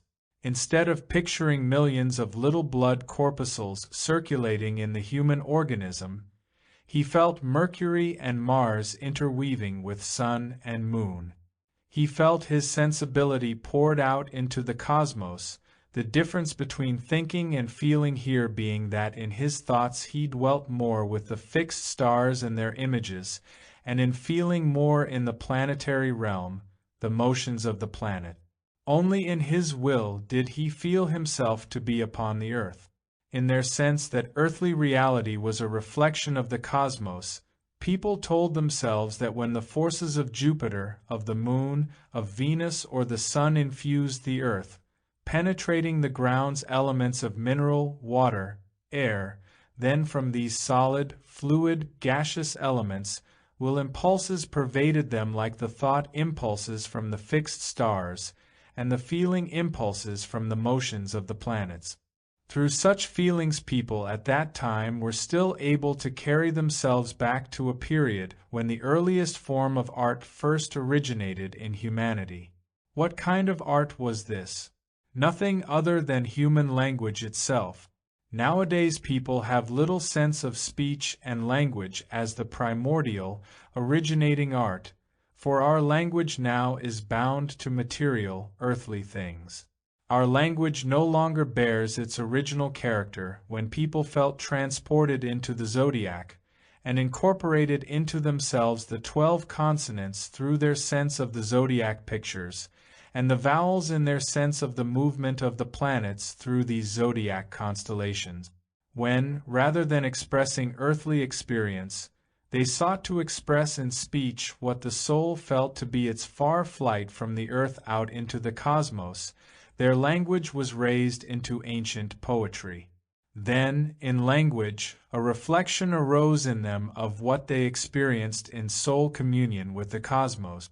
All ancient poetry really originated from this experience of the soul communing with the spiritual cosmos. The last vestiges of such poetry are found, for instance, in the Vedas and, though by then already in far more abstract form, in the Edda. These were still replications of something that had arisen in far greater glory, far greater nobility and majesty in primordial times, as languages themselves were configured, when people had been able to feel their soul life in these languages in inward communion with the cosmic movements. What remains in modern poetry of those primordial times? Poetry would not be poetry, and in our era of course much of it isn't, if it didn't retain something at least of that communing life of the earthly human being with the cosmos. Dornoch, June 8, 1923. These people, in ancient times, had living perception of the spiritual beings of the element. In those days their senses were usually not configured to see only stars as night fell, but they saw, rather, imaginations, saw the spiritual realities living in the starry heavens. This is why I have often pointed out that the curious figures to be found on ancient star charts were not, as modern science assumes, the result of random fantasy, but came from direct vision. People really saw these things. These ancient people therefore created and counseled out of their direct vision, and established social coexistence accordingly. Berlin, June 19, 1917. In the same way that, during the daytime we are immersed in our blood circulation, so in the soul life of the night we are immersed in a replication of the planetary motions of our solar system. In the day we say that the white and red blood corpuscles are circulating in us, that the power of respiration is enlivening us. For the night, by contrast, we must say that a replica of the motions of Mercury, of Venus, of Jupiter circulate in us. During sleep, our soul life is a kind of small planetary cosmos. Emerging from the personal, human realm, our life becomes cosmic from the moment we fall asleep to that of reawakening. An inspired knowledge can then discover how, when we are tired in the evening, the forces which kept our blood pulsing during the day can maintain vitality through the night by their own capacity of persistence, but that in order to be turned again into the soul life of day, these forces require the fresh impulse that comes from the experience of a replica of the planetary cosmos during the night. As we awaken, an after effect of our experience of this replica of the planetary motions during sleep is implanted or infused into us, and this is what connects the cosmos to our individual life. When we wake up in the morning, the forces we need could not properly stream into us in the right way to render us properly conscious if we did not have this after effect of nightly experiences. Stuttgart, October 9, 1922. Our experience of the fixed stars, which can arise in some people half an hour after falling asleep, in others after a longer period, and in still others very soon after falling asleep, is one of being within all 12 constellations. These experiences of the fixed stars are extraordinarily complex. It seems to me that a globetrotter who had journeyed to all the major regions of the earth would not have had the totality of experiences vouchsafed to your solar eye every night from a single constellation of the zodiac. In ancient times people found this all relatively less confusing, since they still possessed powers of dreamlike seership, and perceived much of what I am now relating with a dreamlike awareness. Today it is scarcely possible for someone to reach any degree of clarity with his solar eye about what he experiences during the night in 12-fold complexity, though he must, even if this is forgotten again in the daytime, unless he has incorporated into his sensibility what the Christ sought to become through the mystery of Golgotha. Simply to have felt what it signifies for earthly life that Christ underwent the mystery of Golgotha, simply to have given a little thought to Christ in ordinary life, tinges the astral body, via the physical and etheric body, in such a way that Christ becomes our guide through the zodiac during the hours of sleep. A person will feel that he might inevitably founder in the numerous stars and their occurrences, but if he can look back on thoughts, feelings and will impulses with which he turned toward Christ during the day, then a kind of guide arises from him in the Christ, ordering the confusing and complex occurrences in this sphere. Much of the state of being that a person who seeks a degree of self-knowledge will find within him is a very dull echo of this experience of Christ as our guide through Aries, Taurus, Gemini, and so on, and his explanations to us of the world during the night so that we gain strength again for daily life. In this sphere we experience nothing less than Christ as our guide through the confusing occurrences of the zodiac, of this guiding figure leading us from constellation to constellation so that we can assimilate in an ordered fashion forces that we need again for our waking life. London, August 30, 1922. People before the mystery of Golgotha, and we were all in this situation in previous lives. We ourselves are these people we're talking about, used to sink into sleep and experience the anxiety I described. But Christ at that time was always present as an afterimage from the world of stars in the same way as the other afterimages of stars. And whenever they slept, Christ approached them with such good help, dispersing and driving away their fears. In ancient times, in their instinctive clairvoyance, people also still possessed a kind of memory when they woke up again, a kind of dreamlike memory of Christ having been with them as they slept. They called him the Sun Spirit. These people living before the time of the mystery of Golgotha acknowledged the great Sun Spirit as the great guide and helper of humanity, who came to them each night in sleep to take away their fears of being fragmented, splintered apart into the world. Christ appeared to them as the Spirit who consolidated them inwardly and gave them stability. Christiania, Oslo, 18 Mai 1923. 6. Sacred and Holy Night. Christmas mood. As though released from a spell, I feel the Spirit child in the lap of the soul. In heart's bright light the holy word of worlds has now engendered hope's heavenly fruit, which grows rejoicing into the wide cosmos out of my being's ground of God. Soul calendar, 1923. In the Christmas night, a person can picture how, in his physical, etheric, and astral body, he is related to the threefold cosmos, its etheric appearing so majestically, but also magically before him in the blue of the night heavens, the astral nature of the cosmos appearing to him in the influx of the light of stars. In the holiness of these surroundings, and its relation to what is earthly, he can feel how his I-being is transposed into the spatial realm. And then he may gaze upon the Christmas mystery, the newborn child, the representative of humanity on earth born into these spatial conditions and, as a child, embarking on them. And in perceiving the Christmas thought in its wealth and majesty as he contemplates the child born at Christmas, he can say, Ex Deo nascimer, I was born out of the divine that infuses and pervades space. But having felt this fully, having imbued himself with this, he can recollect the truth which anthroposophy teaches him about the meaning and purpose of the earth. This child whom we contemplate is of course the outward mantle of what has been born into space. And what is he born from, so as to be born into space? In the terms of our deliberations today, this can only be time. He is born out of time, and as we trace the life of this child, seeing how the being of Christ indwells and spiritualizes him, we realize that this Christ being comes from the Son.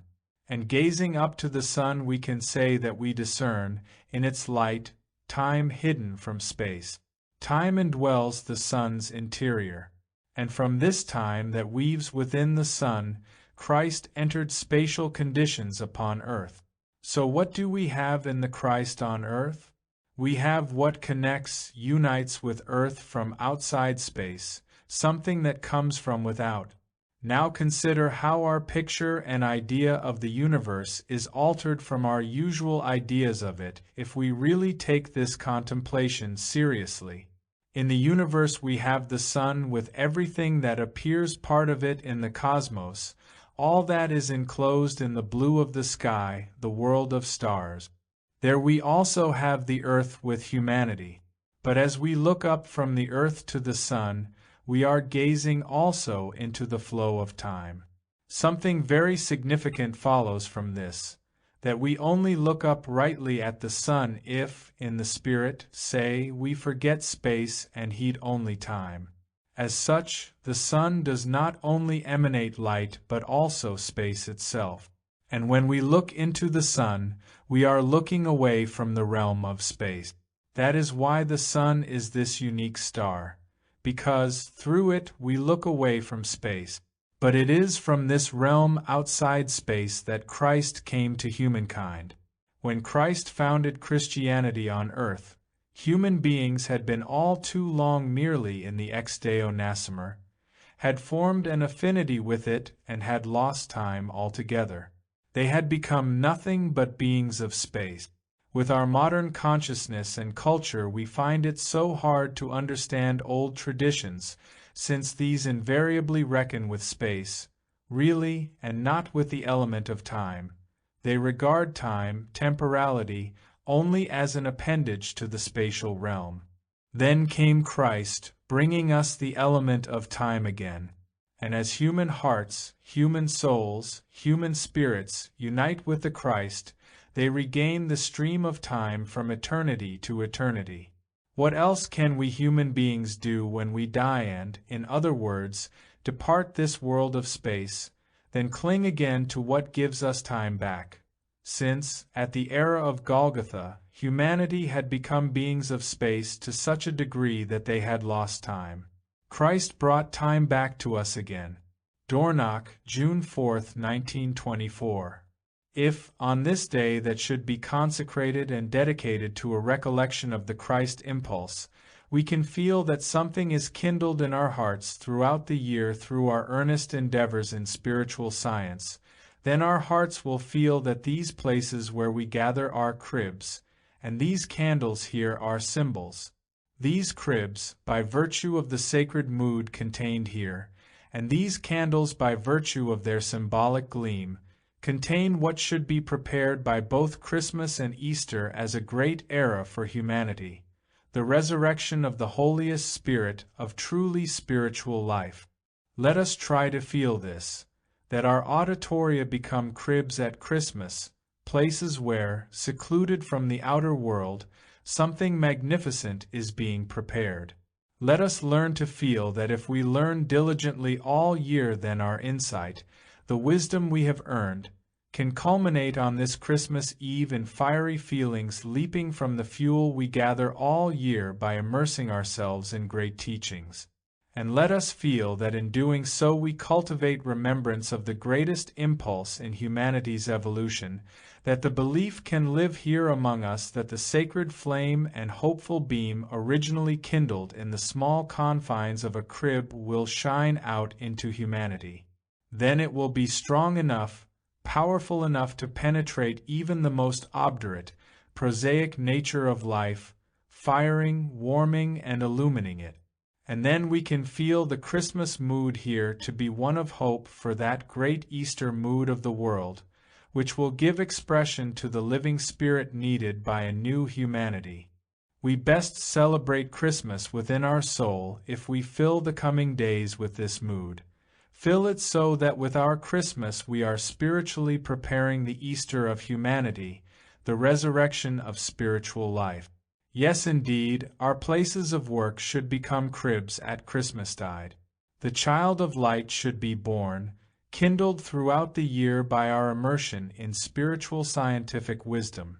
Christ must be born in the human soul within our places of study and work, so that spiritual life can be reborn at the great Eastertide of humanity. This humanity must feel resurrected by spirituality through the Christmas mood that we send streaming from our centers to the universal humanity of today and the future. Berlin, December 22, 1910. In certain medieval periods, people could feel a mood that arose as the nights grew darker in autumn and Christmas approached. Their inner experiences resonated with all that lives in outward nature, with the snow, the falling snowflakes, icicles on the trees. Only at this time of year did they feel a very special mood, which strengthened their souls and imbued them with a healing virtue for the whole year.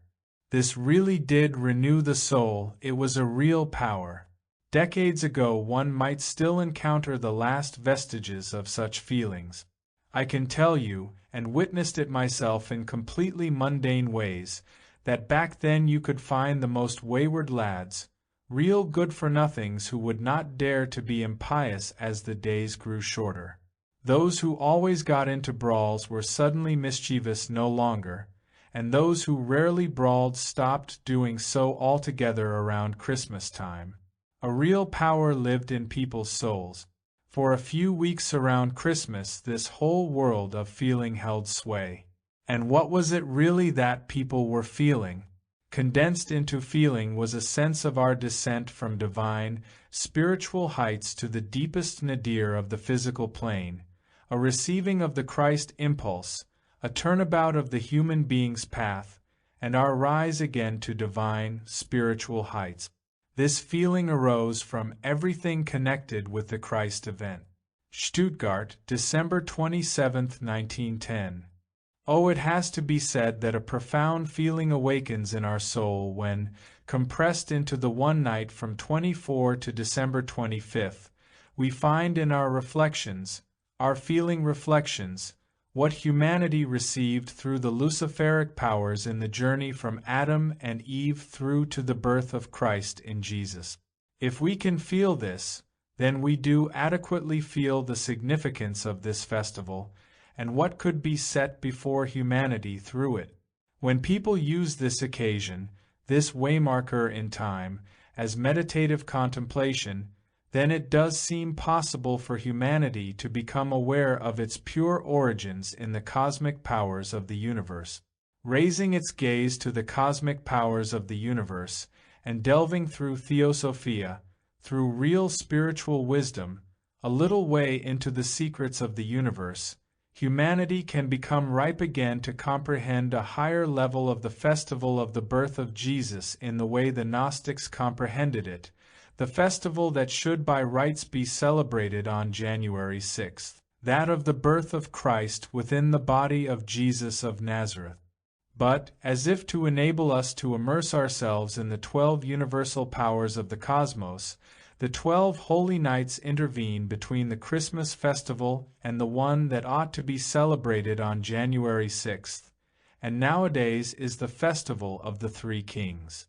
Without scholars so far recognizing it, these 12 holy nights stand here again as if ordained by the soul depths of humanity's hidden wisdom. It is as if they wished to tell us that we should experience the full profundity of the Christ festival, but then, during the 12 holy nights, immerse ourselves in the holiest secrets of the cosmos, that is, in the realm of the universe from which Christ descended to earth. For only if humanity will let itself be inspired by the thought of the Holy Child as the human being's divine origin, by the wisdom that penetrates the 12 powers, the 12 holy powers of the universe symbolically represented in the 12 signs of the zodiac, but truly embodying spiritual wisdom, will a humanity of the future find the inspiration that can come to us from the festival of Jesus' birth. Only when humanity immerses itself in true spiritual wisdom and learns to perceive the unfolding course of time in the great cosmos and each individual human being, only then, made fruitful by spiritual science, will we find the most assured, most hopeful idea of the future. And so we should let the Christmas festival work upon our soul as a festival of inspiration, as one that summons before us so wonderfully the thought of the human being's source and origin in the holy, divine child. The light that in the holy night of Christmas Eve shines forth to us as the originating symbol of the light in humanity, symbolized in more recent times by the candles on the Christmas tree, is at the same time, if rightly understood, the light that can best strengthen our soul in its quest for true, authentic universal peace, true, authentic universal blessedness, true, authentic universal hope. May we let such thoughts of past deeds, of the root we grow from, strengthen us for what we always need in the way of future impulses. Christmas thoughts, recollections of the origin of humanity, thoughts which that root sustains so that we can flourish and grow into the healthiest soul plant, into an authentic human future. Berlin, December 21, 1911. The period of the Christmas festival embodies Earth's inward holding of breath, when it has fully absorbed soul and spirit. Deep in the Earth's interior rests everything which the Earth unfolded during summer so that the cosmos might quicken it. Everything that opened itself and gave itself up to cosmic forces during summer has now been sucked in by the Earth and at Christmas-tide rests in the Earth's depths. As human beings we do not of course live in the depths of the Earth, but we live physically on its surface. Nor do our spirit and soul live in the bowels of the Earth either, but really dwell in the Earth's wider surroundings. Soul spiritually we also live in the atmosphere that encircles the Earth. For this reason all esoteric learning has always acknowledged that the essence of the Earth at the winter solstice, at Christmas, is something initially concealed, that cannot be discerned by ordinary human powers of cognition, that belongs in the realm of esoteric mysteries. And in all more ancient times when something like our Christmas festival was celebrated, it was held that what happens with the earth at that time of year could only be understood through initiation into mystery knowledge, into what was known in ancient Greece as the chthonic mysteries. Through such initiation into the mysteries, a person would estrange himself in a sense from the earth, where he lived with his ordinary awareness, immersing himself in something he could not physically immerse himself in.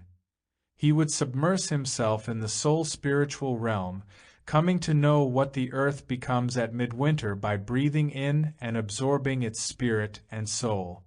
Dornoch, April 1, 1923.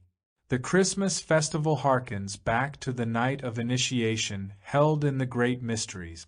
At such events the initiator enabled the higher man to be reborn within those who had undergone sufficient preparation for this, or, to use more common parlance today, within whom the living Christ was born.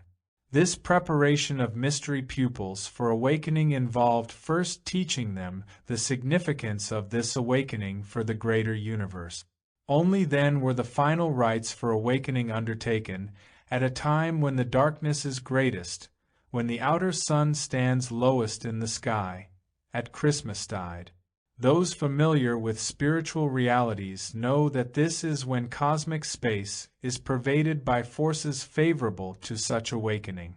During preparation the pupil was told that, if he really wished to gain knowledge, he would need to survey not only what has occurred on Earth for millennia past, but also the whole of humanity's evolution. He must learn too that the great festivals of the year had been ordained by leading individuals, and that they must be dedicated to the great, eternal truths and human acknowledgement of them. And today let us share in the experience of what occurred at midnight in the lesser mysteries. This was the same everywhere. In the Egyptian mysteries, in those at Eleusis, in Asia Minor, in the mysteries of Babylonia and Chaldea, in Persian Mithras worship, and in the Brahma mysteries in India. Everywhere pupils of these mystery schools had the same experience at midnight on the night we now call Christmas Eve. They gathered in good time in the early evening, and had to ponder in quiet reflection on the significance of this most important event. They sat in deep silence in the dark together, and when midnight approached they had been sitting there for hours already.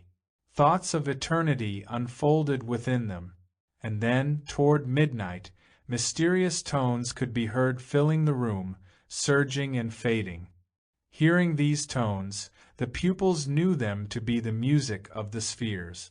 Profound, sacred reverence filled their hearts, and then a weak light began to glimmer, issuing from a faintly illumined disk. Those who saw this knew that the disk represented the earth. The illumined disk now grows ever darker until finally it is completely black, while at the same time light brightens in the room.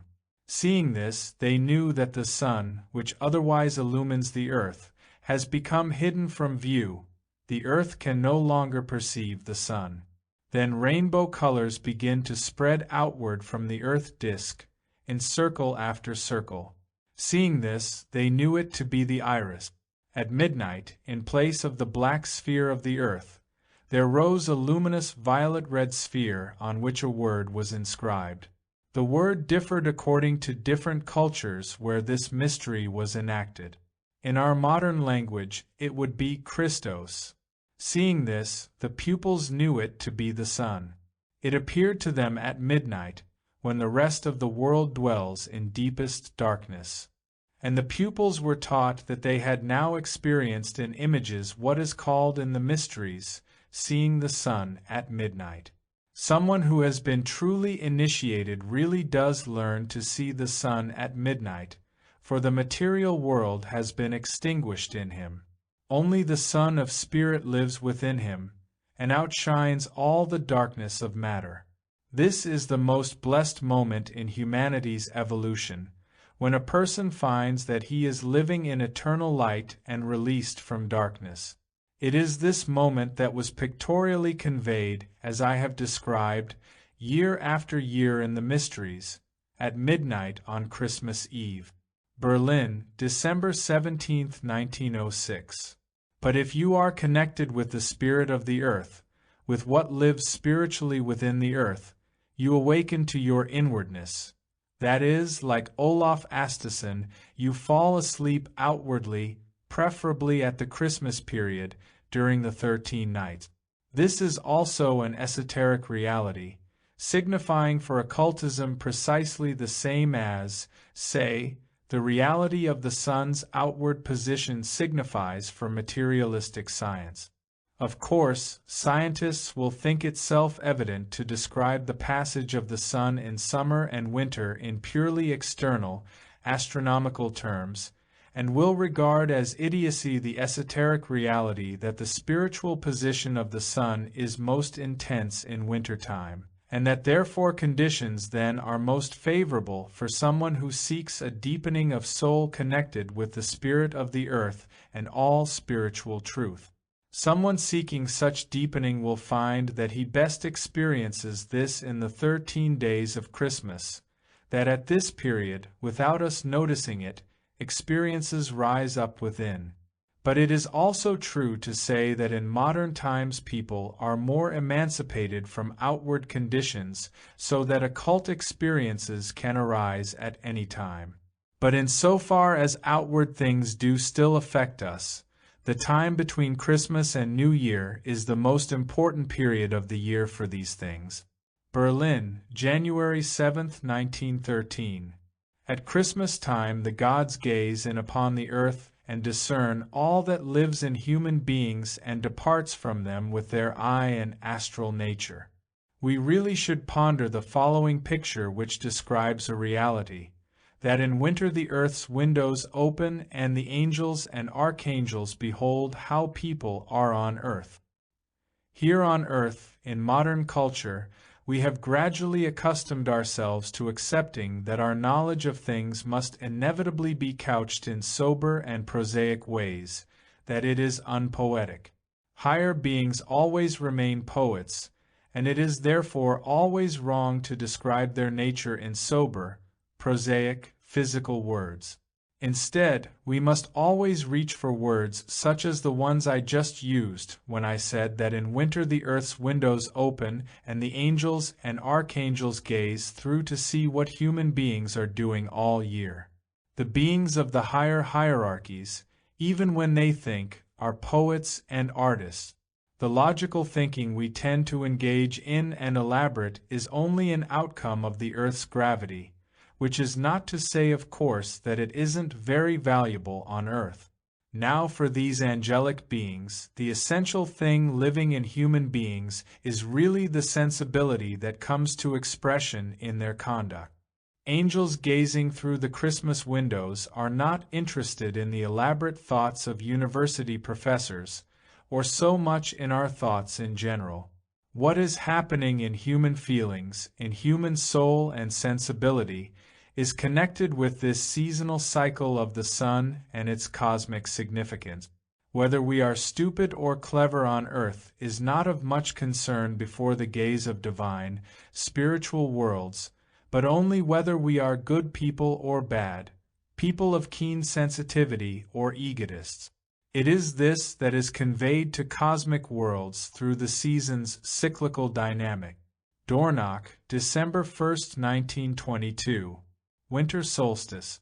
See the sun at deep midnight. Use stones to build in the lifeless ground. So find in decline and in death's night creation's new beginning, morning's fresh power. Let the heights reveal the eternal word of God's. The depths sustain and nurture the stronghold of peace. Living in darkness engender a sun. Weaving in substance, see spirit's bliss. Berlin, December 17, 1906. 7. Meditations as prelude and epilogue to the night. Like stars the God-sent spirits shine in the heaven of eternal existence. May all human souls, in the realm of earthly becoming, grow able to see the light of their brilliance. Heidelberg, January 21, 1909. 4. Gradually developing esoteric sensitivity. Especially, an effective meditation is to fill yourself before sleep with the feeling that you are now entering a world of spirit, a wonderful world of the gods where divine, spiritual beings of the higher hierarchies live and weave. They nurture and nourish you, sending their forces towards you and bearing you on their wings. And through them you are a power of the spiritual world, and they nurture you as a soul. Eden, Berlin, April 25, 1914. In meditation, we should now consciously imitate the condition of sleep. Leipzig, December 30th, 1913. Waking life. In the universal spheres of spirit stands the human being's spatial form. In the universal realms of soul weaves the human being's vital strength. Sleeping life. In soul freedom's sphere rests the human being's driving force. In the realm of spirit sun, the human power of thought creates. Notebook entry, end of December 1922. In the evening reflect on this. During the night I will plunge into an invisible world, and will rest there. In this invisible world lies also the source of the highest virtues, especially the chief virtue of love for all beings. I must continually draw anew from this source, for increasing perfection is only possible if the invisible is repeatedly led over into the visible. For this reason, the source of the visible can be found only in the invisible. All this must now be thought in images. I think of space filled with a light, the supersensible light of the divine, spiritual realm. I think of love as a warmth that streams through this supersensible world. And I think of myself resting at night in this supersensible world. In the following 7 lines, this is now pictured thus in the soul. In the Godhead of the world, I will find myself. I rest within it, the godliness of my soul shines out in pure love for every being. The Godhead of the world gleams out in the pure rays of the light. These 7 lines, with their pictures, should preoccupy your soul entirely for 5 minutes, measured intuitively, not by the clock. Then, for a further 5 minutes, erase all pictures from your mind and, maintaining complete inner tranquility, give yourself up fully to the effect of these lines. After this, do the review exercise, looking back on your day in reverse sequence. In the morning, when you wake up, and before any other impressions impinge on you, re-enliven the 7 lines and their images, but now as follows. In the pure rays of the light, gleams out the Godhead of the world, in pure love for every being, shines out the godliness of my soul. I rest in the Godhead of the world, I will find myself in the Godhead of the world. Again, these 7 lines must entirely preoccupy your awareness for 5 minutes, after which you should give yourself up entirely to their effect for a further 5 minutes, without any thought intruding. After this, picture to yourself a growing plant, letting it develop very slowly in your thoughts leaf by leaf, then blossom, then fruit. Picture to yourself the force that propels this development. Then take this force into your own heart and concentrate on it there for 2 to 3 minutes. Handwritten note, undated. Morning.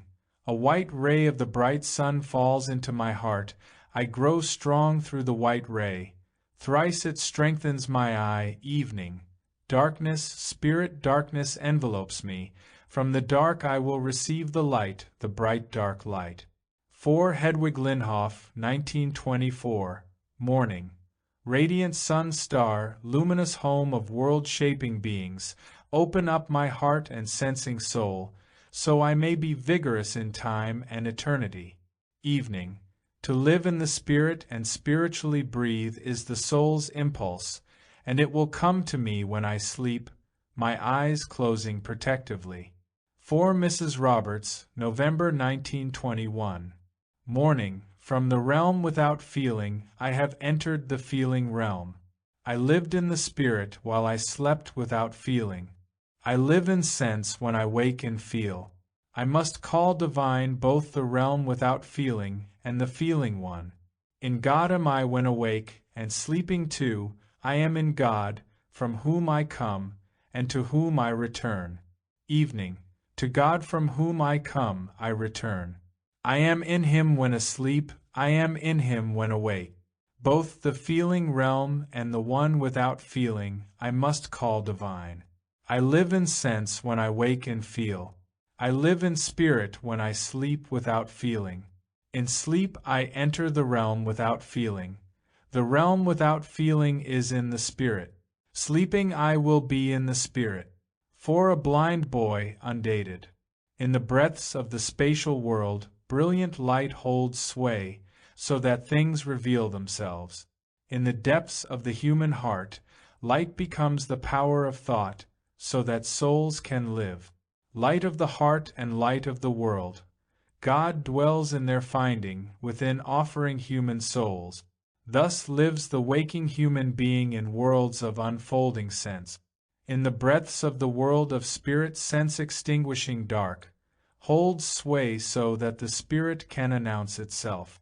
In the life of the human soul, darkness becomes God's brilliant light, so that human beings breathe the Spirit. Spirit of the soul and of the world divine. In their finding, the human being lives within the grace and radiance of God. Thus sleeps the soul in worlds of unfolding spirit. When waking enters into slumber's twilight, when sleeping enters into bright awakening, then God's creation manifests in cosmic sensory revelation. For Father Giuseppe Trinchero, September 9, 1924. Morning, I see before me a white wall upon which I write, I am. I stand upon a blue surface, right foot. I press on the ground, left foot. The ground holds me up. I am enclosed by a red-yellow firmament. The firmament encircles me and warms me. I breathe in. I hold my breath within me. I breathe out. Oh. Midday. God's wisdom orders the world and also orders me. I will live in it. God's love warms the world and also warms my heart. I will breathe in it. God's strength carries the world and also carries my body. I will think in it. Evening. It grows dark, my soul goes into the dark and will shine in the dark. Shine since wisdom, strength, and the goodness of God are within it. Wisdom, strength, and goodness grow in my soul in the dark. Through them my soul wills to shine forth, full of life again, through head and heart and limbs. For Maria Elsasser, Summer 1921. Morning and evening. In the breadths of the world, soul strength works for every human being, spirit power works for all souls. I will breathe soul strength, I will feel spirit power, to be a human being filled with God. For Frau Runwald, July 1924. Immediately after waking, before any sense impressions impinge. Think nothing but this, self in the spirit. You hold sway in the realm of the spheres, you shine in the light, you work in the fire, you are wisdom, beauty, strength. You are I wish to be you. For Johanna Muck, 1906. The following thoughts should move very slowly through the soul. Before me in far distances stands a star. It comes ever closer toward me. Spirit beings lovingly send me the light of stars. The star sinks down into my own heart, filling it with love. The love in my heart becomes in my soul the strength to love. I know that I can also create in me the strength to love. For Yvonne Gigaxcraft, 1923. Within me is an I that works from far breadths to near, from near into far breadths. Darkness. In the darkness, though, I find divine being. Rose red. In the rose red I feel the source of all love. Blue. In the blue of the ether the soul finds itself in devotion. Green. In the green of life breathes the breath of all life. Yellow. In the golden yellow shines thinking's clarity. Red. In the red of fire will gathers its strength. White. In sun white the core of my being reveals itself. Handwritten note, 1908. Night breathe in silently, I am in cosmic expanse, breathe out, and expansive is my own being, breathe in, my I is the realm of heaven, breathe out, and the ends of the life threads, nerves.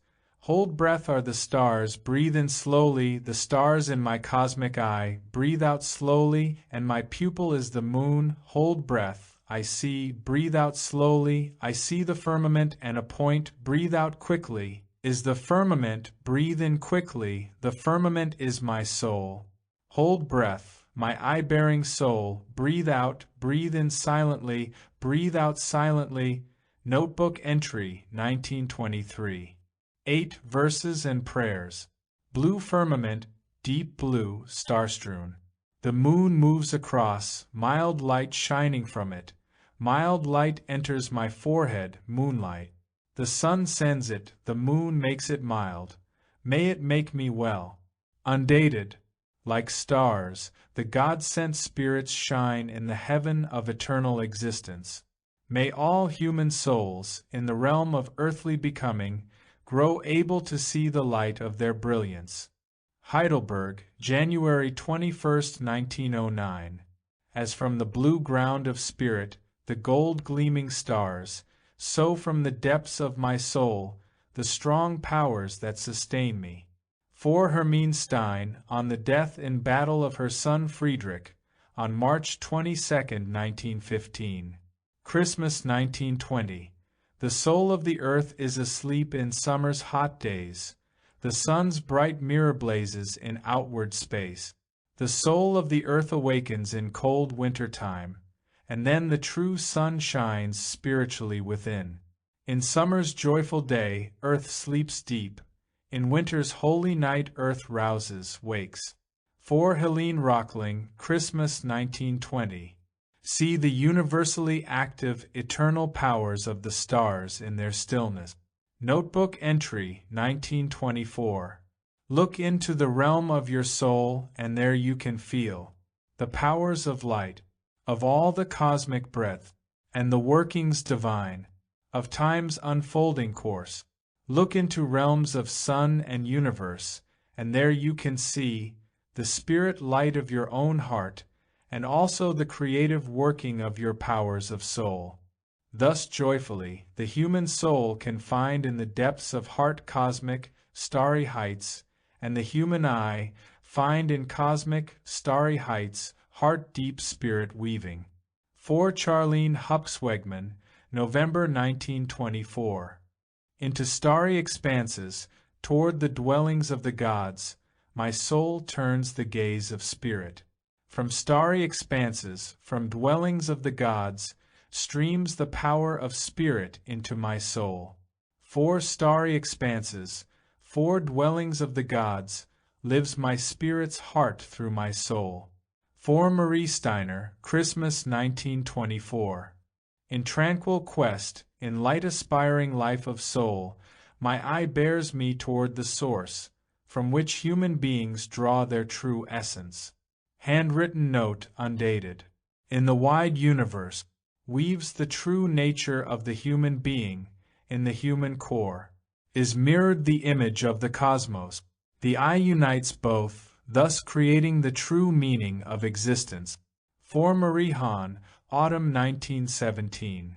In the far breadths you must learn how only in the blue of ether distance first vanishes cosmic existence, before it finds itself in you again.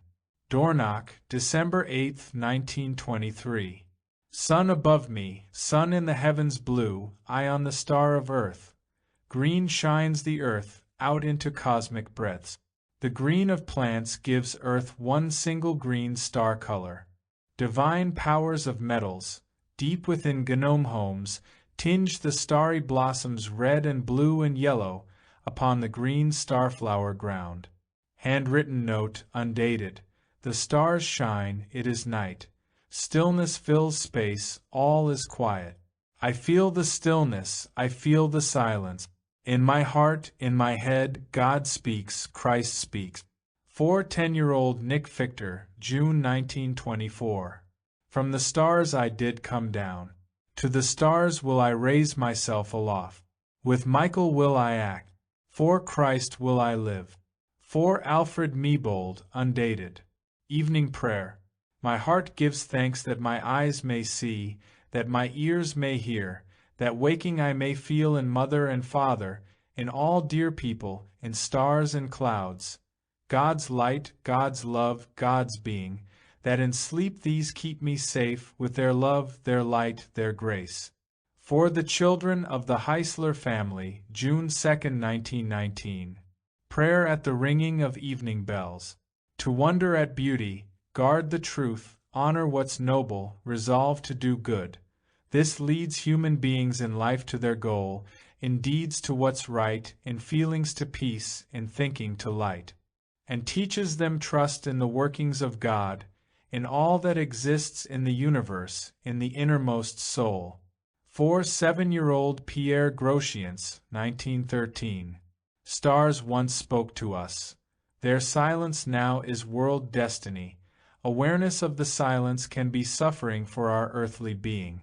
But in the silent stillness, ripens what we speak to the stars. Awareness of this speech can strengthen our spirit being.